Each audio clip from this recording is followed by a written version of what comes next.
ଖରା ହଉଛି ବର୍ଷା ହଉଛି ପିଲାମାନ ନା ବାହା ହଉଛି ଆପଣମାନେ ଏଇଟା ଛୋଟବେଳେ ସ୍କୁଲରେ ନିଶ୍ଚୟ ପଢିଥିଲେ ମୁଁ ବି ପଢିଥିଲି ଦେଖୁନାହାନ୍ତି ବାତ୍ୟା ପାଇଁ ଆମ ଘର 9:30 ବେଳର ଦୃଶ୍ୟ କେତେ ଜୋରେ ଖରା ହଉଛି ଇଆଡେ ତୁହାକୁ ତୁହା ବର୍ଷା ହଉଛି ଆ ଭିତରେ ପୁଅ ବାହାରିଲା କାମ ଦାମ ସାରି କଲେଜ ଆଉ ସମସ୍ତଙ୍କର ସ୍କୁଲ ଫୁଲ ଛୁଟି ଦେଇଛି ତାର ଜମା ଛୁଟି ନାହିଁ ପୁଣି ସେ ତାର ପରୀକ୍ଷା ବି ଚାଲିଛି ତ ସିଏ କଲା ପରେ ମୁଁ ସେଇଠୁ ମୋ କାମରେ ଲାଗି ପଡିଲି ଆଜି ତିଆରି କଲି ଭାତ ଡାଲି ଆଳୁ ବାଇଗଣ ଭର୍ତ୍ତା ଜହ୍ନି ରାଇ ଆଉ କଖାରୁ ଫୁଲ ଭଜା ଏତିକି ସବୁ କାମ ସାରି ମୁଁ ଗଲି ବାହାରକୁ ଟିକେ କ୍ଷୀର ଆଣିବା ପାଇଁ ଏମିତି ବର୍ଷା ହେଲା ସେଇ ସମୟରେ ଦେଖୁନାହାନ୍ତି ପୁରା ପୋଖରୀ ହେଇଗଲାଣି ଆମର ଆଗଟା ମୁଁ ସେମିତି କାଦୁଅରେ ପଛପଛେ ହେଇକି ତାପରେ ସେଠୁ ପଳେଇ ଆସିଲି କ୍ଷୀର ଧରିକି ବାହାରଟା ଟିକେ ସଫା କରିଦେଲି ମୁଁ କହିଲି କାଦୁଅ ହେଇଛି ଯାଉଛି ଟିକେ ସଫା କରିଦେବି ଗୋଟେ ଖଡ଼ିକା ସେ ପହଁରାରୁ ବାହାରିକି ସିଧା ଛୋଟିଆ ଅଂଶାଟେ ପଶିଗଲା ମୋ ଆଙ୍ଗୁଠି ସନ୍ଧିରେ ମାନେ ବୁଢା ଆଙ୍ଗୁଠି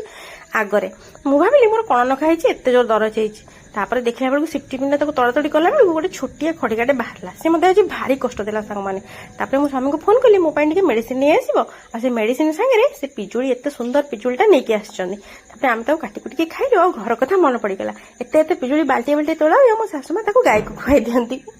ଏତେ ସୁନ୍ଦର ଜିନିଷ ଗାଁରେ ମିଳେ ଆଉ ଏଠି କିଛି ମିଳୁନି ଆଉ ସାଙ୍ଗମାନେ ଆଜିର ଭିଡ଼ିଓ ଏମିତି ଥିଲା ଭିଡ଼ିଓ ଭଲ ଲାଗିଲେ ଲାଇକ୍ ସେୟାର କରିବେ ରହିଲି ଧନ୍ୟବାଦ ଜୟ ଜଗନ୍ନାଥ।